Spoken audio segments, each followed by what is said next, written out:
उहाँ सुहाङ नेम्बाङ चाहिँ स्पष्ट वक्ता लाग्छ है मलाई, सफा मन भएको मान्छे कि हो नि त। 5 वर्ष चलाउदिनु नि त सरकार, को ल्याङल्याङ के गरेको छ र होइन, त्यत्रो ठुलो भ्रष्टाचार गरेको छ, देशै बेचेको त छैन नि। मुस्ताङको कुरालाई कति ठुलो इस्यु बनाएको।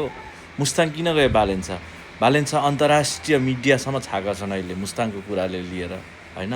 बालेन्साको फलोवर्सहरू वर्ल्ड वाइड छ, कति छ नेपालमा मात्रै होइन, मिलियन मिलियन वर्ल्ड फलोवर्स भएको मान्छे मुस्ताङ गएर पर्यटन प्रबन्धन हुन्छ नि त होइन।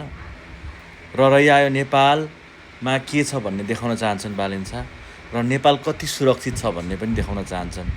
बालेन्सा हेलिकप्टरमा चढेर मुस्ताङ गएको होइनन्, बाई रोड, कच्ची रोड, हिलाम्बे रोड छिचल्दै मुस्ताङ पुगेर आएका छन् बालेन्सा।